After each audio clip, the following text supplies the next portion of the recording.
Hello and welcome back to the Blogger Genius podcast. I am your host, Jillian Leslie. I'm so happy you are here. I have an interview today all about email marketing. And in fact, we talk a lot about freebies. Well, with MiloTree, you can now offer unlimited freebies that we deliver to your new subscribers. If you are trying to grow your email list and that sounds like something interesting, get on a call with me and I can show you how it works, how you can sell on the other side with a tripwire, how you can use MiloTree Cart to sell unlimited digital products. Just go to milotree.com/meet because I would love to meet you. For today's episode, I have Greg Zakowicz on the show. He is an expert marketer at OmniSend, which is an email service provider. We talk about the importance of email and how to rise above the noise. What are those strategies to get your message out there, to get people opening your emails and clicking on your links? There is so much good information in this episode. I think you're going to really like it. So without further delay, here is my episode with Greg Zakowicz. Greg, welcome to the Blogger Genius podcast. Well, thank you for having me. It's super excited to be here. So this will be fun today, Jillian. Oh, great. You are an email marketing expert who works at an email service provider called OmniSend.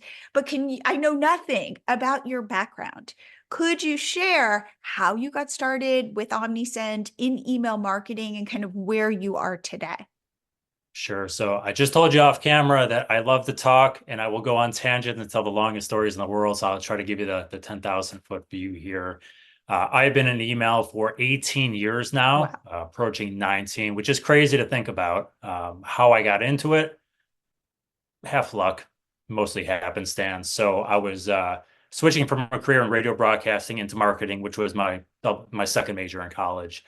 And I went to work for a radio promotions company, and we were traveling around the country, being hired by different stations and doing in-person events. And part of that collection process was capturing email addresses of people that came to the event. So the next time we come through, or we wanted to sell something online after the event, we could market to them. So early stages of it at an e-commerce site, most sales were done in person. So that was the launch phase. And then I switched to a company where the only type of only type of marketing we did from a product standpoint was email marketing. And that's where I cut my teeth in it. So back then it was segmentation on MySQL queries that you requested from the IT department, but it was effective. And once we got blacklisted for certain things, because back then it was a bit of the Wild West and you would get blacklisted a lot, you would see the sales just tank, right? And it's kind of similar to now, right? If you start to see open rates of 1%, you kind of know you're in the spam folder. So through that experience, I just tried to learn everything I could about email, tried to get in there, saw what worked, what didn't, and then just transition from there to where I am now. So OmniSend, just very quickly, we're an email, SMS, web push marketing provider, integrate with a lot of e-com platforms here. Our general goal is to make it accessible to everyone. We have a free plan, which no trial required, no credit card required, but make email easier so that you can sell more or accomplish more with whatever your goals are in a quick amount of time and for less effort as possible. So it's a really good platform. I've been here over 4 years now, and the ride's continuing. It's fun. That's great. It's funny. I feel like my audience got very excited about two things. One, SEO, which I shared with you before we pressed record, to drive traffic to their blogs, to monetize via ads and affiliates. And two, social media, because you get that immediate gratification when you get all those likes and things. And I feel like email was always this thing that people would say you should grow your list. People didn't quite know why, and it wasn't sexy. And now that the world, I think, has shifted and Google is doing whatever Google's doing, I think people are really wisening up to email marketing. I feel like email got a bad rap. It felt old almost. Could you explain why email is so valuable? So you're right that it wasn't sexy before. I would still say it's not sexy for people. It should be 100%, but there's always something new. Like TikTok, there's always something new that is more interesting than visuals and text via email. It's just love it, but that's the way it is. I think the one thing we're kind of boomeranging with this was way back in the day was like, hey, here's this new thing. Should we really be marketing to people on there? And then you start doing it. And as long as you did it well, people would buy from it. E-commerce acceleration obviously helped that a lot. And then it kind of went to the MySpace and the Facebook, and that's how old I am. We're going to talk about MySpace here, but it went to these other cool, sexy channels, and then SEO became a huge thing. Like you said, people were pouring money and time and investment into that thing, and it's still a valuable thing. But now it seems like it's boomerang back to email a little bit. I think the one thing that people are finally realizing after all this time is that one, it works, but two, it is a channel, it is an opt-in channel. People are signing up saying, yes, send me marketing content here, communicate with me. And you don't get that on social media, right? I might go to Instagram. I know I'm going to see ads. It's fine. I accept that as part of the experience. When you go to your inbox, you either sign up for an email program or you don't, right? And if you do and you see it, you are already in a mindset. If it's a store selling you something, you're in a mindset to shop. If it's someone communicating with you about the new blog or an improvement to a part of their software program, whatever it might be, you're invested in that because you said, yeah, I've already identified you. I want your messages. You've got something I want to see. I'm interested. I'm going to click. And email has just become ubiquitous. It's a form of communication everyone has. It's like mobile numbers now, right? People get into SMS marketing, growing channel, but it's ubiquitous. And once that happens and it takes hold and becomes part of everyone's lifestyle and day-to-day lives, it becomes a channel that if you do it well, people will respect that and they'll love you for it. But it's an easy way to really build communication, build relationships with people, where putting an ad on Facebook or putting a search ad, you don't that's a touch point, but you don't build relationships that way. Email has that effect where you can do that. And Well, I you hope that answers the said question, but it does, but you said if you do it well. You've yeah. been at this for, what'd you say, almost 20 years. What does doing it well today mean?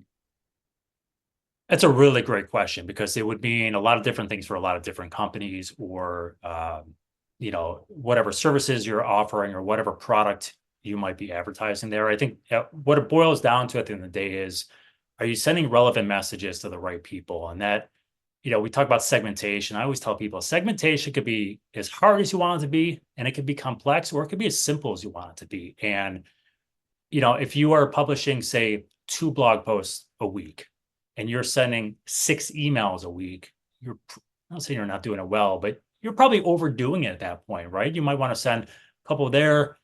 You want to refine that audience. And I think, are you sending emails to send emails, or are you sending emails to communicate something? And if you're doing the latter, you're probably doing it well, or you're on the right or right path to doing it well. So it's a somewhat ambiguous answer for you, and I apologize for that. But I think most people, if you look at your own inbox and you look at emails and you're like, why are they sending me this? I don't want this thing right here. I think you already know what not doing it well is. And if you get something and you start opening and you keep clicking and opening those messages, you have an idea about what they're doing well. And it's either an automated message that's extremely timely, it's content you want to see. Uh, you know, there's I think about it's a way old client of mine, but MD Anderson Cancer Institute, right? So I don't know. I don't go there. I still get the emails, but even yesterday I got one, or 2 days ago I got one, and it was something about skin cancer. I'm like, that's timely and relevant. The sun's coming out. We're in a heat bubble down here in North Carolina right now. I'm at the pool with my kids in the evenings.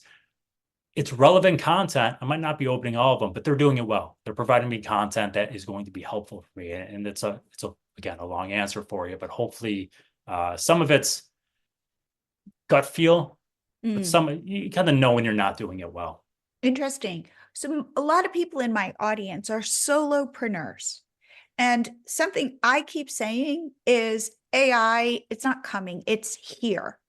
And your job as a solopreneur is to utilize AI so that you can be more efficient. I use it constantly as a thought partner. But at the end of the day, the way you compete against AI is by being human. And Yep. that there's such a great opportunity with email to show up in a human way. It's harder, I think, to do it like even on social media where it's a little more performative. So if I were a solopreneur and I am wanting to connect via email and you're talking about say the skin cancer email, right? Well, what is the balance between me sharing, say, about me sharing personal things or things that like where it's me versus you? I want to provide you value because I know that you might be in the sun right now and that's relevant to you. It's like there are these two sides, and I wonder how you think about that. I, I think it comes down to knowing your audience. If you know your audience, right, not everyone, the MD Anderson is probably a bad example there because it's summertime. Someone's going on vacation somewhere, even if you're in Australia and you're getting into wintertime. You might be coming over to the States for summertime, right? That's your escape. So I think it's understanding your audience. And if you know that they have XYZ challenges, or, I think everyone here, if you're a solopreneur and you have whatever business you are in or whatever service or whatever you're providing, your audience has a general interest in that. So I think it comes down to knowing your audience and then sending them relevant content. It doesn't have to be necessarily relevant for that day, but it has to be relevant in their lives, right? So are you just sending an email be like, hey, we had chicken cacciatore for dinner last night as a way to connect with people? Probably not going to be helpful for you. Like, that's probably more of a social media post at that point. So if you know your audience well, you know what resonates to them, is the timing right for the content and the message, then I think you're you're fine on it. And if you start to see people open it and no one clicks on it, Mm. or no one's taking whatever action you want, it's a pretty good indication that it's not the right time or the right content. And you got to play around with it a little bit, but it doesn't need to be rocket science, right? So this is the one thing where it's like segmenting. I always say things can always be as hard as you want it to be. It can always be as simple as you want it to be. And I think these are things where, solopreneurs, even if you have 2, 3 people in your company, doing whatever you do, your time is going to be stretched and you need to maximize that and be as efficient as possible. I think this is where you mentioned AI before, but like using tools to make that a little bit more efficient. Generating ideas for, if you're a mommy blogger or something, right? Generating summer ideas for things to do with the kids, and AI can spit out 20 ideas. And you can kind of look through and say, this one's not relevant for my audience. This one probably 3 weeks ago, and it helps you create content. Then you apply that stuff to your own audience. And I think most people, if you're running whatever and you're a solopreneur, you've got an idea what your audience is and what they like. And that's how I would kind of base it from there. So you're mentioning segmentation and analytics. And you say segmentation can be easy, it can be hard, you could have all of these different funnels, that Yeah. kind of thing. But if, again, I'm a solopreneur, like, how should I think about segmentation? Is it based on interests in my audience? Is it sending people down different paths? Like, what is like the 80-20 rule on where it would be smart to segment? And also, when we're thinking about the analytics, like, what are the top 3 things I should be checking after I send an email? And they kind of fit together. Yeah. So segmentation, if you're a solopreneur, you are the problem with segmentation on a grand scale is that generally you need more people or more time to do it really well. What I mean by that is, say I have 3 different segments. So I'm going to simplify it and go, okay, we have 3 segments. We have X, Y, and Z. And these are my core audiences. They're, like you said, these are my main interests where there's a distinct difference between them. If you're doing even one email a week, right, you're sending it out to someone and you've got 3 audiences, now you need 3 emails a week. And that comes with content, that comes with maybe images, that comes with scheduling. That time can add up, right? It doesn't have to, but that time can add up. And this is why it's hard. You see a lot of people go, oh, I'm going to segment all the time. And then eventually they fall out of it and they just start setting batch and blast. So here's what I would say. If you have distinct paths for your audience, segment on those. Try to limit it though, maybe two or three at most. Doesn't just because you segment them doesn't mean every single message needs to be segmented. So if you have something that's very clearly segmented, three messages or two messages that are for this audience, just send it to them, right? Don't worry about the other ones. I think the simple way for a solopreneur to do segmentation is to build your key segments, but use them more as suppression segments. So as opposed to saying, hey, we're going to send this message to all three segments today, it's only relevant for two. Do the small nuances between the two different versions you are going to create really matter at the end of the day? And the answer might be no. In that case, just send the same message to your two segments and withhold that third segment. So you're not sending that one group a less than relevant message, and you're not creating more work. You're just saving them a little bit of time. So that's how I would look at it. Look at very high level categories, interests, whatever it might be. Use your segments there, but you might just start want to play around with suppressing segments a little bit. So that's part one, but it looks like you want to say something. So we'll. What I wanted to ask is, let's say, am I segmenting audiences, say, based on different ways they sign up with my email list? Am I giving them quizzes? Like, how do you recommend when somebody joins, I know who they are? Or let's say they join and maybe they joined 2 years ago. And now I'm thinking about my business differently, but I don't like, how do I go back and go, well, who are you? Like, do you want these? Like, do you want dessert recipes from me? Or do you want like family friendly dinners? Like, how do I, like, what are the best strategies for continuing to segment my list?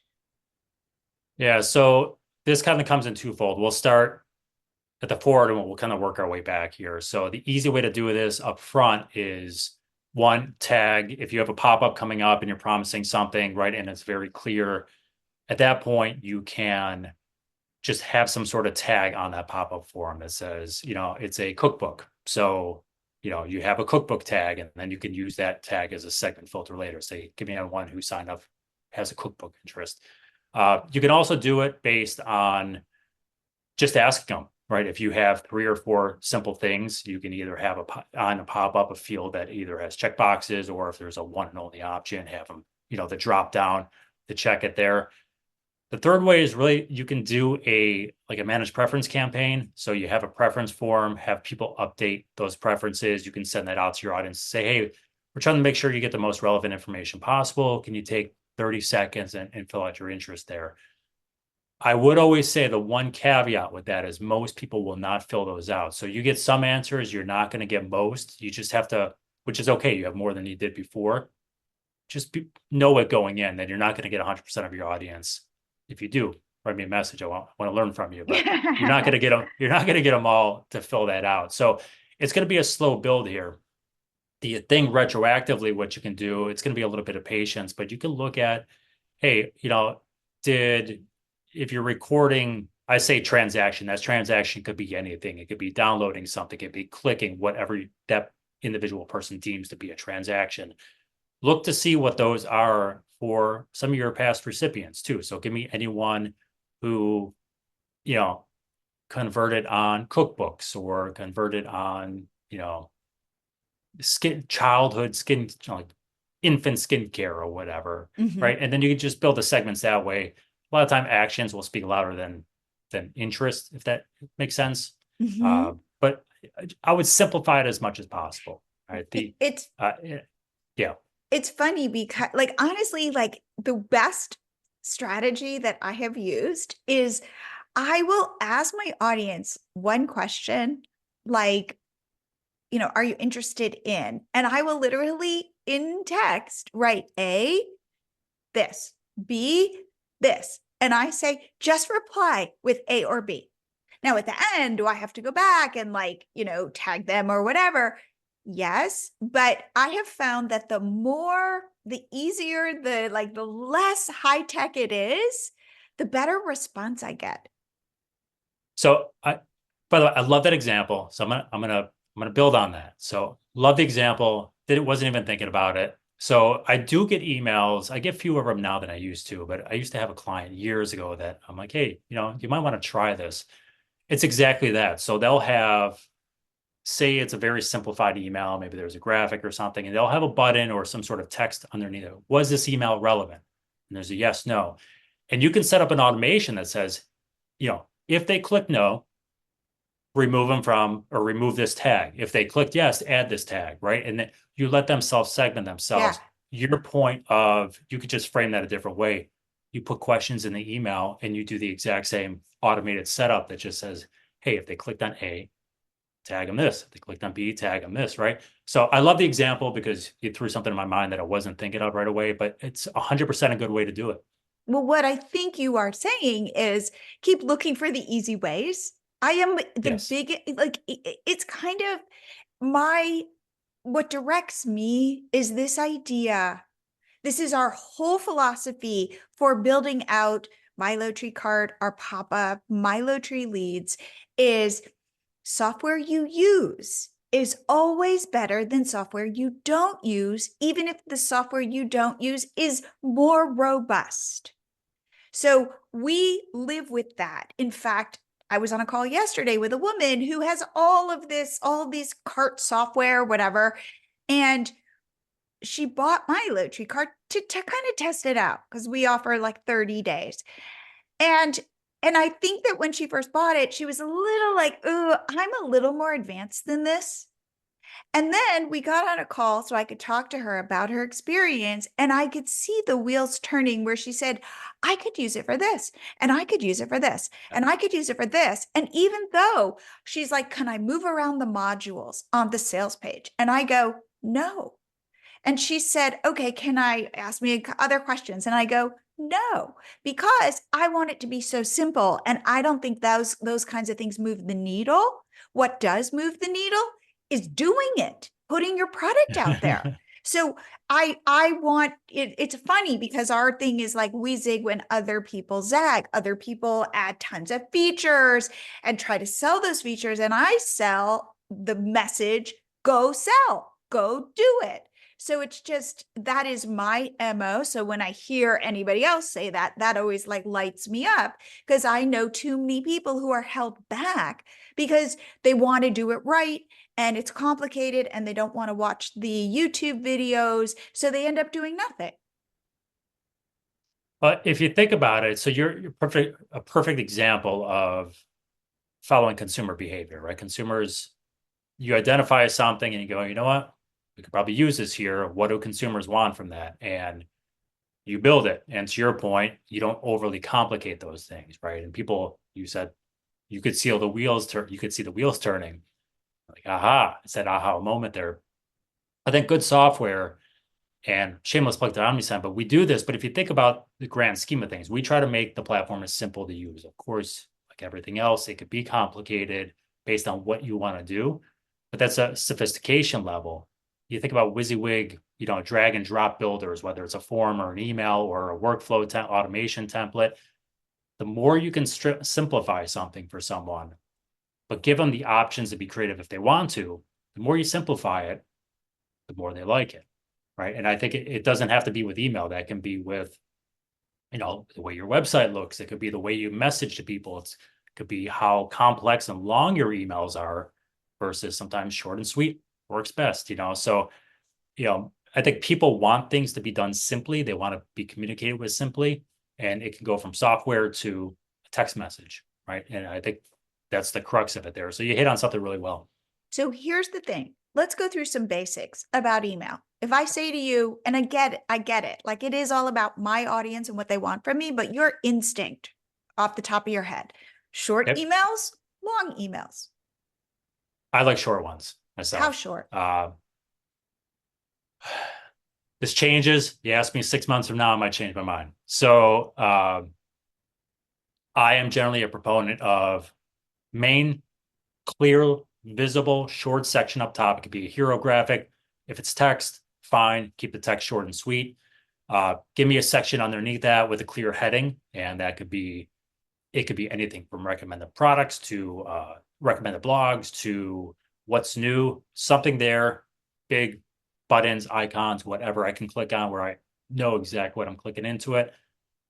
If you want to add a tertiary or a third section, kind of the same thing. Give it a clear heading, make it so people can either scroll by it, thumb scroll if they're on their phone, and quickly navigate to it, and then have some sort of recovery call to action down below. And that could be, it could be just replicating your navigation bar. It could be just value add. So, you know, whatever it is, satisfaction guarantees, or follow me on Instagram, or check me out here.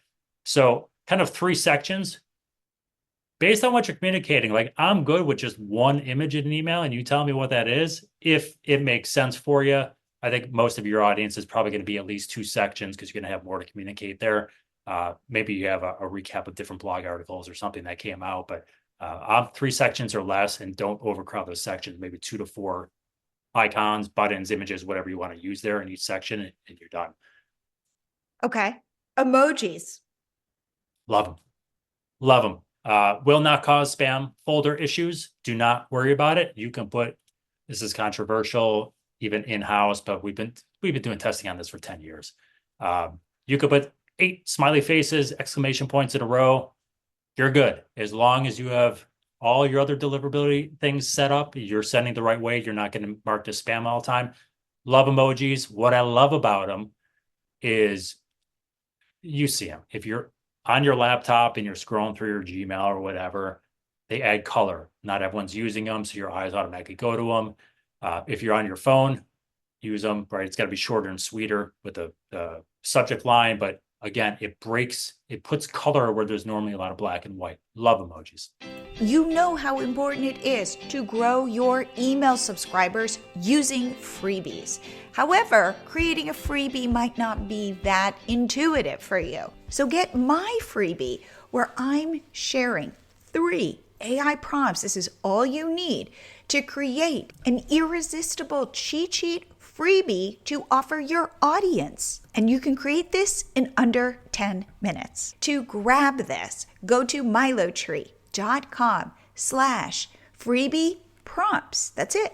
MiloTree.com/freebie prompts. Now, there is no reason you can't be offering awesome freebies to grow your list. And now, back to the show. Subject lines. What's your trick? How many characters? How do you get somebody to click? Because the truth is, you could write the best email ever, Yep. provide the most value. And if people aren't clicking, who cares? That's like wasted. You could also have the best email ever and get tons of opens and no one clicks because your subject line did not match the content, right? So it kind of goes both ways. Double-edged sword there. General rule, you can break this rule, but the general rule now is 21 to 40 characters in length, and that's only because of the truncation on mobile phones, right? You can go over that. I mean, I get some, if I'm checking my laptop, and they are 80 to 120, right? Okay, They're so all say fine. that again. How many? 21 to 40, you said? 21 to 40, kind of your Okay. sweet spot. That's going to be mostly around 6 or 7 words based Okay. on what you're using there. So Okay. it's just a general rule. And that's more for mobile phone usage than anything. I think one thing you should be looking at is definitely using that pre-header text or the preview text that comes in there. A lot of times companies will put, read this on your mobile or read this on your desktop, right? It's that first link. But this is the place that's going to show up if you're checking your mobile phone, right? It's that section underneath there. So use that section to support your subject line. So if you're thinking, hey, my subject line should be 80 words or 80 characters, Greg's telling me I got to cut it to 40. What do I do with these other 40? Well, roll that back end of that subject line and make that part of that, build that into the pre-header so they see the subject line, then it's built upon there. That'll help with the mobile phone side. But generally you're 21 to 40. If it helps you, so on our OmniSend's website, there is in the resources section, there's a tools section.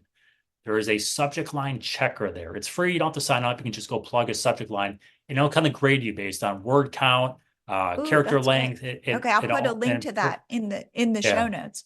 Okay. And it will but will it use one of those will it say, oh, you used one of those power words? It Or, will. okay. And so Yep. for you, like, what are your like go-tos? Is it something where you ask a question? Is it something where you leave something out so that people then are incentivized to click? What do you think gets people excited? Because the one thing about email is we get so much of it, it's hard to rise above the noise. Jillian, I'm going to give you the worst answer in the world. You're never going to have me back on your podcast. It all depends. People will tell you, put in the first name in the subject line will increase your open rates. I'm going to make up a number here, 20%. Does it I've never work? seen that. Does that work? It can for some audiences. I've never seen it go up 20%. I used to test this with clients all the time. It was always, right? It's kind of how they are. What I would generally look for is do a subject line. Again, we're talking about relevance before, your audience. So what's going to speak to them? Personally, I like action stuff. So give me a reason to open it. Is it something new? Is it something that's back in stock or by popular demand, right? And that could apply to pretty much anything, written content, products, software, whatever. I'm into something to pique my interest versus open this email for something good, right? It's, hey, check out what's new in the hood, right? So let's just rhyme here. But I like something action. I like something that's going to speak to me and something that gives me a reason to open. But that reason is going to be specific based on every single audience, whatever they're marketing there. But I would avoid the things like, putting you're not supposed to do this anyways, but putting colon, Oh, right. As if something you it's should look somehow at. right. Yeah, yeah. I mean, technically it's a violation. It can spam, but everyone does it anyways. But like those things annoy me. If my first name's in there, I never think, ooh, they They know my know first me. name. Right. Yeah. Right. So some people might be different than that, but I've never seen it scale you one way or the other. So again, 21 to 40 characters, how valuable is a name? Doesn't mean you shouldn't do it, but how valuable is it at the end of the day? So I like things, if you have a product that sells out or something that sells out, back in stock, huge, that tends to be one of your better ones. It applies FOMO with it. It applies a sense of urgency, and I'm a big sense of urgency guy, and it applies social proof in it, right? Because social proof stuff sold out once, right? That's kind of the backed by popular demand as well, or most popular. So those are the three things I would stick to. So I'm going to change my answer a little bit. FOMO Hmm. combined with social proof. 5-star rating, top rated, most read, uh, backed by pop. Anything that applies that other people also love this thing would generally work really well for you. FOMO, if it's something limited run, could be 20 free cookbooks for 20 free download for the first 20 people that do this, and then, whatever. So there's a sense of urgency there. Social proof, I love it. So again, just play with things like that, but give me a reason to open. Mm. And one thing that I think happens to all of us is that we see our businesses from the inside out rather than the outside in. And what I mean by that is I've got this great thing and I want you to know it's great. So I'm going to write it as if it's from my perspective rather than thinking about it from your perspective, saying, why, if I'm you, how would I see this from the outside rather than from the inside? 100%. I'll give you a couple. I'll give you a couple things with that as well. So I'll give you a tip at the end. You got to remind me because I'm old and I'll probably forget here in a second what that tip is. But it's helped me a lot in my career with subject line writing. So to your point, though, one thing you can do is you don't have to do this every time, but for a couple times, right? Find a teenager. It could be a preteen as well, but they'll generally go to the emojis. Show them 10 emails from your inbox, right? All in a row, screenshot it, do whatever, and say, which one would you open or which two would you open and why? And Mm. then give the exact same 10 to one of your peers. So however old you are, upper 20s, 30s, 40s, 50s, 60s, give them the same thing and see what they say. And you might notice something very glaring from generational differences, or you might see a lot of overlap there. Like, oh, I like that verbiage. I like that they told me that. And something no one ever does is asking their peers, right? Because it's that tunnel vision. you might ask your coworker who's also sending emails or writing subject lines, and you guys are going to have, it's not groupthink, but you're going to have similar trains of thoughts because you've been doing it for so long. Break out of the mold and ask other people, and that'll actually, I think you'll be surprised with what appeals to people outside of your own thing. I like Uh, that. I really, because it's funny. I get on calls with people to talk about their digital product strategies, and I get this comment all the time, like I'll go, here are some ideas based on what your niche is and what your blog looks like and what products you want to create. And they look at me like, oh my God, how did you know this? Or how did you come up with this? And I go, because I'm not you. And I'm just fresh eyes. Like yeah, I have no dog in this fight. So I don't, I'm just going to throw some stuff out there, but it is shocking how getting other people's outside eyes on things is so valuable. 100%. I'll give you two super quick tips along with this. So we were talking about AI before. And then I'm not So supposed to that remind same, you about something else that you're old and might forget. yeah, I'm already on this, so I Okay. got it Okay. here. So Okay. in that same tools section we mentioned before, where there's that subject line tester, there is an AI subject line generator as well. So Ooh. uh, you could just go in there and say, type a couple words, right? Hey, it's a 20% offer, new cookbook, 12 recipes, whatever it might be. It'll spit some out for you. You can just copy and paste them. So that's one way to kind of break out of, if you're in like writer's block or subject line writer's block, one way to kind of use it. The thing that helped me, and this was way back when, 16 years ago, I had a boss and we were trying to write subject lines to these emails. And he would say, we'd always give 10 subject lines for approval to whoever the content editor was. And the advice was write 10 and then write three you would never, ever send to your audience. Like they could Ooh. have curse words, they could have anything. And just don't copy and paste the wrong one into your email provider, right? Everyone's done it at some point, including myself. But uh, what that actually does is you write your 10 first, the ones you normally send, and then you write your three that you would never send anyone. And what it actually does, it unlocks something in your brain and it makes you think about the subject a little bit differently. And you might go back to the first 10 and go, these five stink. And you have a different way to phrase those things. And it's a really good exercise. I think I would encourage everyone to do if you're writing subject lines and you feel stuck, to just come up with three you would never send it ever, and you just frame things in a different way. And a lot of times it can work really well. That's so interesting. Now, you guys work a lot with e-commerce stores. What are the best opt-ins? And we were talking about this a little bit, and it seems to be coupons, Yep. right? So if you So, are like a store and you want to get people on your email list, it's like, how often do you see the 10% off, that kind of thing? But like what works about that? Like, are people just looking for a coupon? Like, meaning the reason I'm asking this question is because I am talking a lot about freebies and opt-ins sure. and coupons and getting people on your list. And again, I don't know about you, but like when I give up my email address, it's kind of like a I don't just throw it out there. Like I'm not, So, it's like an invitation into my inbox. So I'm pretty stingy about it. How do you get people to join your list? it's so funny you say that because years ago I started a different Gmail account where I just sign up for programs, right? So I probably get 600 emails a day from different brands and companies or whatever. I started becoming selective with that email address now. Like there's no, like I can't feel, I've got 20,000 unread messages in there and I'm like, or have you Do you earned my earn email this? address? Yeah. So yeah, with personal email addresses, it's also a little bit different. So super quick answer to the first part of that, do people sign up for the discounts? Yeah, I think if we all shop online, at some point you probably sign up to get a discount and then unsubscribe. That's fine, right? You get what you want. Hopefully the experience was good. You come back for freebies, things like this. I'm sure most of your audience are already doing things like free PDF downloads or something like that, right? Those things can work still really well.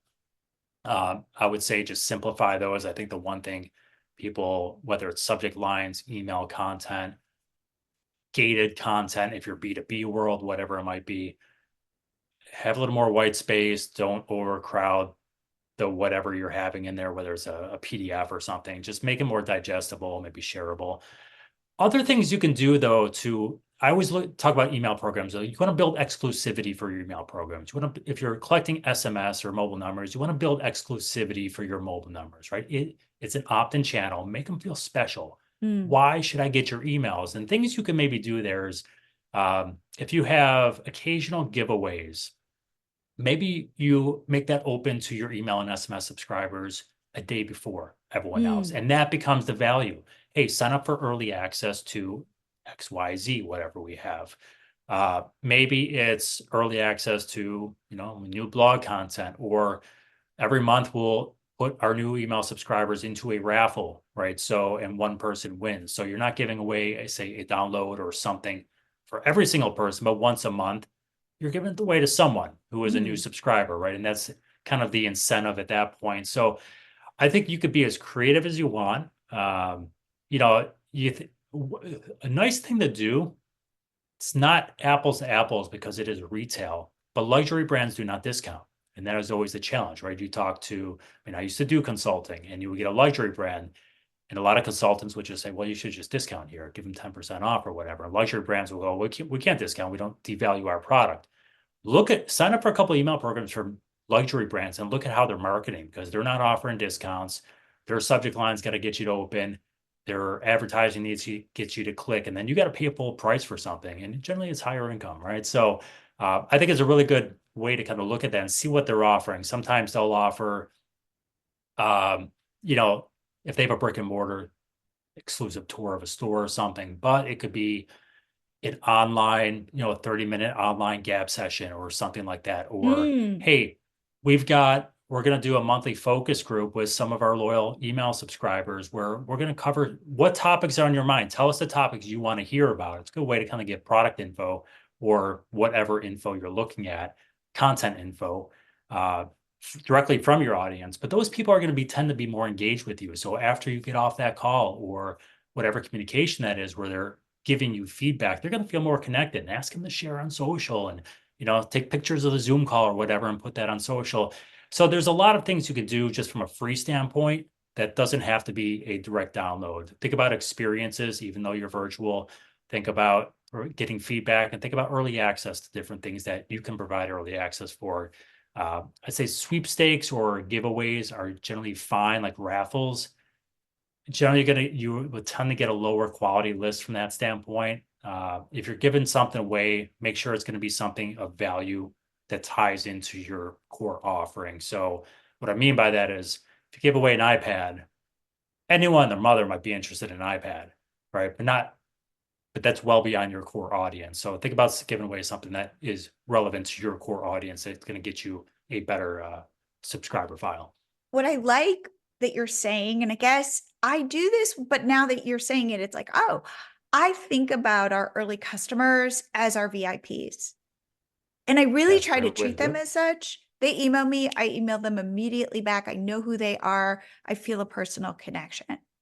And because I feel like they are taking a risk on me, on us, on our product. So I want to deliver for them. They're not anonymous to me. And I think there is something about saying, like, I see you, Greg. Like, I know you. And that you go, oh, that's cool. She knows me. Or I want to do this nice thing for you. And even if it's like kind of lame or whatever, it just feels like somebody has acknowledged me. I don't mean lame, but I mean like it's not actual dollars, or it's Yeah. not, I'm not going to give you a new car, let's say. But I don't know, it's weird. It's kind of like when my dentist knows my birthday because I filled out my birthday on some form and they go, happy birthday. And I'm like, oh, that's nice. So there is just something to being that special customer, that special reader, that like if you're in that segment there, it feels good. It's a community, right? You're building a community. And I think your audience will 100% respect that because they're doing the exact same thing. Communities look out for each other. Communities become advocates for each other. And really what you want to do, it's a slow build, right? We all know it. Like if your audience, especially if they're starting out, but if you have listeners today that are going, I've got 300 people on my email list, and my social is now at my Instagram followers are like 400. You've got to start from somewhere and you've got to build slowly there. But doing exactly what you're talking about helps do that. And I talked before about subject lines like social proof, right? Are we using social proof? What other people, that's all part of community. People want to feel connected to things. And Mm. that's really where it is. So I think what you're doing is great because it's going to build brand advocates and they're the ones who are going to be interacting with you on social and start spreading the word to their friends and family or business contacts or whoever. And that's how you build communities here. And it doesn't need to be a 20% discount and everything, right? You can build it organically just by being human. We talked about AI versus human before. Hmm. You're being And human. and I have this whole Be thing human. where I think that people are really lonely. I mean, you read these studies that people are really lonely today. And Mhm. if you can make them feel seen and part of something larger, I think that is going to be the secret sauce as we move forward. I really do. It's somebody noticing, it's somebody, paying attention. It's somebody saying, come on into this group. So I like that a lot. So just in terms of if I'm sending, say, a welcome series or something like that, like how would you just quickly structure it for a solopreneur? Sure. So here's how I look at a welcome series. People will say, what's the right number of messages? There is no right number. The advice I would give is send as many messages as the things you need to communicate. So this will be a little bit different than what I would tell a brand versus your audience, because your audience is going to be doing more storytelling, more community building. So for brands, I would say, I don't want to hear don't tell your company story in that first message. Some still do it, but they're signing up because they want a discount. They're setting up the shop. They have a high intent to do something. That intent is the same for anything, whether you're selling a product or not selling a product. They are signing up because at that point in their life, they're saying, yep, this content is worthwhile. I want to get communications from them. So here's my email address. Start mailing me. I think your audience has the ability to introduce themselves a little bit more. Hi, I'm Greg. Hi, I'm Jillian. Welcome to XYZ. I'm so glad you're here. Try to be human though. Tell them, what you offer there. So you could check back for exclusive, our family favorite recipes or, what we're up to this summer or whatever it might be that they are communicating there. But relatively short and sweet, but introduce yourself, communicate your key call to actions on there so that if you want to drive them to certain pages of your site, make those the primary call to actions. Second message, you know, I would probably do something content related. So top read, top rated blog post, most commented on blog posts. It could be top rated or most helpful downloads if you have downloads, whatever it might be. Social proof. Make that second one all about social proof. I do not think you need a dedicated email to invite people to your social networks because one, people know how to find you on social media. Two, you probably have those Buttons linked at the in your bottom. Yeah. messages Hmm. anyways, right? Hmm. You can make it more prominent in your Hmm. earlier messages as well. And nothing wrong with that. But I don't think you need one to say, hey, by the way, we're on Instagram. Unless you're really hard to find, right? There might be some that four people are squatting on a name and you Hmm. make it there. But I think 2 to 3 messages is the most, even e-commerce brands or most people are going to need. If you find yourself in like, oh, you know what, this one's only half full. What else can I put in there? Either end the message there Yeah. or find a way to put that half content somewhere else as a smaller portion of your first two, because then you're just trying to send the message to send the message. So get them what they need to, get them out, onboard them, but they're there for a reason. Follow that intent on there. Ooh, yeah. I'm gonna take your advanced, I'm gonna take your strategy advanced just a little bit for me. So hear me out. Okay. If you really want to get crazy, be a little creative with it and say, I don't know. We talked about segmenting before, right? If they click a link, we can tag them with something. Think about how to do that with your welcome message too. Mm. First welcome message, exactly the same goes out to everyone. Hi, I'm Greg. Welcome to my site. Here's what we offer.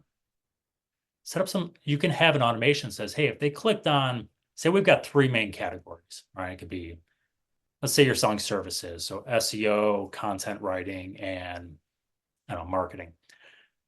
So, hey, if they click on the SEO link, let's send them a message too that's geared to SEO. Mm, But we have the other options as secondary call out. If they click on the content writing link, so this could be blog post, whatever, let's send a blog post oriented one and make the other ones the secondary call outs. But you can also apply tags that way too. So again, super easy to set up. It sounds more complicated than it is. It's really easy, but there are ways to kind of mm. have them self-segment and self-tag themselves without ever asking, right? So these things are doable, but that's I just an like that. advanced strategy if you want And to play and with it. I think that's great. And what I know you would know this more than me, that first email that they get, they are most excited about you. Yes. Ultimately, they're going to kind of forget, like, how many emails do you get from Jackie and Becky? And you're like, who are Jackie and Becky? I don't know who these people are. So, but that first email from Jackie and Becky, because I signed up for God knows what, their makeup tutorials, like that first email has the most, like, best open rates and most engagement. So that's a great idea to be putting those questions right there, getting those people to answer. So generally, well, that first welcome message, you're 100% right. Generally, it'll be the most open and read message you will ever send out of your email program, right? So use it. Makeup tutorials. What a great example here. My goodness, think about all the things we can tag people with makeup. Are you interested in, I But mean, like, how old are I you? obviously don't wear I makeup, know, but but it'd be like, what how old are skin you? tone? Skincare, You whatever. know, Yeah. so are you interested in blush? Are you interested in, why you wear makeup, skin tone, skin color, all these different things, right? Those things matter from a relevance standpoint for people. I know they do with my wife. I not so lucky. I just show up and roll out of bed and I'm good to go. So, but these are all things you think about your own audience, your own products, your own content, and find a way and say, okay, what really matters to people here? Hmm. And you figure it out within 30 seconds. I love that. Greg, if people want to connect with you, learn more about OmniSend, have a question, where should they go? So I'm an open book. You can Google me and misspell my last name. There's not many of us in the US, so it'll autocorrect you. So X and LinkedIn are the two places I'm most active from a business standpoint. LinkedIn, feel free to connect with me. I would just put a note in that thing. Just let me know you heard me on the podcast, so I don't think you're trying to sell me something later. Uh, Omnisend, super easy. Google us, but omnisend.com. All the social handles, and we're pretty much everywhere, is going to be /Omnisend for the Okay, most and part. So, quickly, the value of OmniSend, like your tiny, you know, 30-second elevator pitch, why OmniSend? so we will help you do email marketing easier, faster, and have more success with it. And that's the goal. I always like to say we are customer funded. We don't have outside investors, equity. Uh, we produce a tool that our customers love. We have over 100,000 of them, and we have 24/7 support for all tiers, including the free plan. So um, we got you. We Okay, I love love you. that. I So, love that. And we yep, at MiloTree integrate with OmniSend. You're one of our email service providers that yep. so you can totally use that. Well, I just have to say this was great. I feel like I learned a lot and also was very validating. And I think that my biggest takeaways from this are like ease of use, like do what's best, provide value, make it simple. Like these are just the basics. Yeah, do not overcomplicate it. It sounds complicated. It is not. One small step at a time. Everything you do does not have to be perfect from day one, right? So you can automate the worst looking welcome message in the world. It'll still perform fairly well for you. Just when you have time, you go update it a little bit, right? So simplify everything. You'll have tons of success. Oh, wonderful. Well, I just have to say, Greg, thank you so much for coming on the show. Thank you for having me. This was fun. I hope you guys liked this episode. My biggest takeaway from Greg is that segmenting your list doesn't have to be hard or complicated. There are ways to ask questions to your audience where they kind of segment themselves. And this way, you know how better to serve them. But I like how Greg shares, you don't want to be making things so overly complicated that you end up not doing anything. And this is why I shared our whole philosophy with MiloTree. It's all for ease of use to get you selling. If you want to learn more about it, go to milotree.com. If you want to get on a free 20-minute call with me where we can talk about your digital product strategy, I promise you it will be worth your time. And I'll show you MiloTree cart and you can see if it's a good fit for you.